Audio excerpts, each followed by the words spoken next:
Ang palabas na ito ay tungkol sa kalayaan, tungkol sa karapatang pumili ng tirahan, hanap buhay, makakahalubilo at mamahalin. Marami sa ating binabaliwala ang kalayaang ito, ngunit daan-daang libong tao sa buong mundo ang inalisan ng kanilang karapatang pantao. Sila ang biktima ng trafficking, mga alipin ng bagong mundo. Ipinasok sa sapilitang paggawa at sexual exploitation sa pamamagitan ng puwersa at panloloko. Mahigit 2.5 milyong tao ang biktima ng trafficking sa buong mundo. Higit sa kalahati ay nasa Asia Pasipiko. Sa susunod na 30 minuto ay makikilala natin ang mga taong kasama sa trafficking chain. Ang mga biktima, mga trafficker, mga end user at ang mga lumalaban upang wakasan ang industriyang ito. Kilalanin natin si Ana mula sa Pilipinas. Sa pilitan siyang ipinasok sa prostitusyon ng isang malapit na kaibigan ng pamilya. Kaya yun, umiiyak pa rin po kasi yung isip ko na ganito ang trabaho nila gabi-gabi kaya pati pala ako magiging ganito na dito. At si Eka, isang babaeng Indones na ibinenta at ginawang alipin. Eka udah nggak mau nyusahin dia lagi, udah dengan Eka bunuh diri, dengan Eka mati, itu udah akhir dari segalanya. Eka pikir cuma kayak gitu aja. Si Min-aung na umalis ng Burma patungong Thailand sa kagustuhang makamit ang mas maayos na buhay, ngunit siya ikinulong at inabuso sa pagawaan.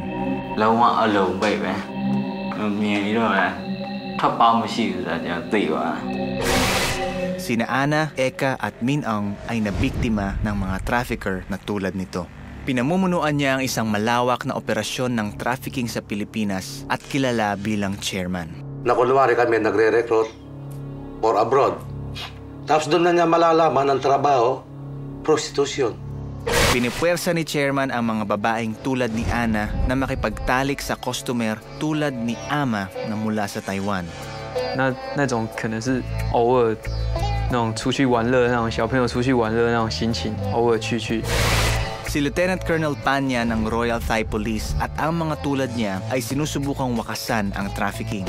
ผมเชื่อว่าเราสามารถที่จะหยุดยั้งแล้วก็ตามทันในเรื่องของกระบวนการค้ามนุษย์ได้ครับ At ang mga tulad ni Sister Bridget na nagpapatakbo ng shelter sa Singapore ay tumutulong sa mga biktimang muling makabangon.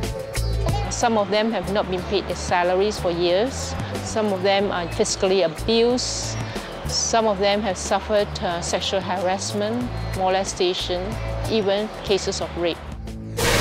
Sinasamantala ng mga trafficker ang kagustuhan ng taong maiangat ang kanilang buhay at pamilya. Pare-parehong hinangad ito ng ating 3 biktima. Si Ana ay mula sa mahirap na parte ng Maynila. 17 ko pa lang po noon. Nang graduate po ako ng high school. Kasi po nung time na magka-college na po ako, gipit po kami noon tsaka wala pang trabaho yung papa ko.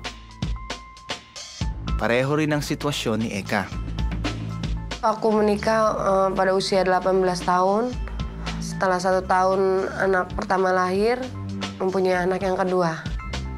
Lepas itu ya suami suka mukulin Eka. Dan Eka juga nggak mau ngeliat suami Eka terus begitu. Ang kwento ni Ana at Eka ay sumasalamin ng buhay ng libu-libong tao sa Asia Pasipiko. Subalit hindi lang kababaihan ang apektado ng trafficking.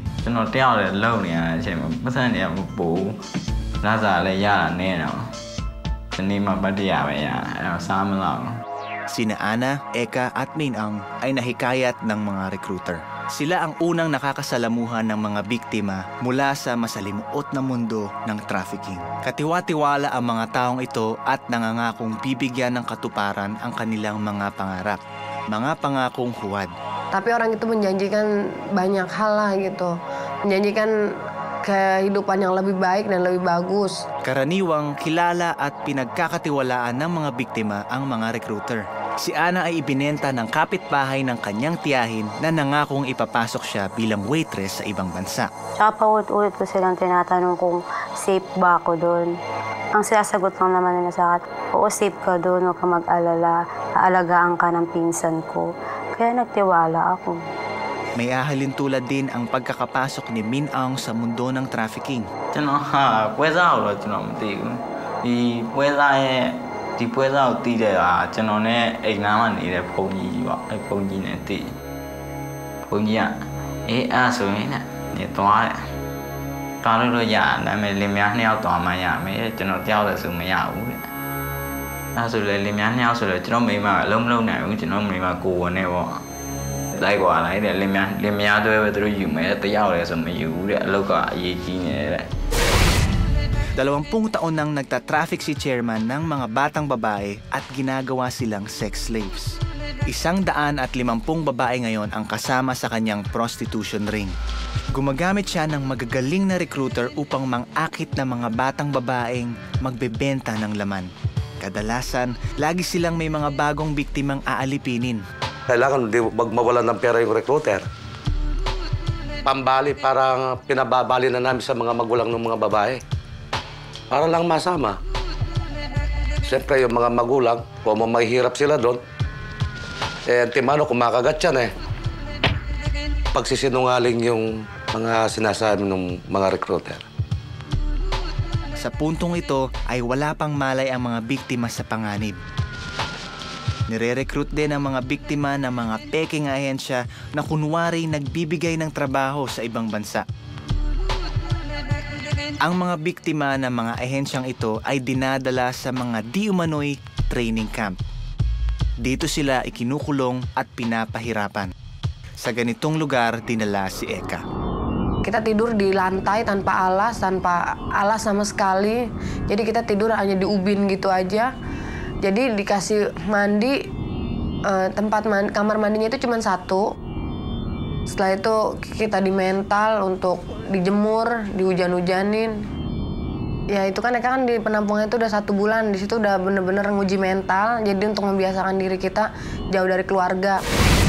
Simula pa lang ito ng bangungot ni Eka.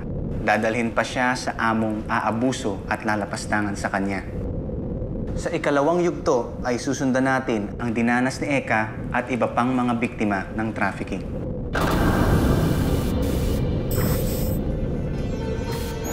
Ang pagbebenta ng tao ay ikalawa sa pinakamalaking ilegal na kalakal kasunod ng droga.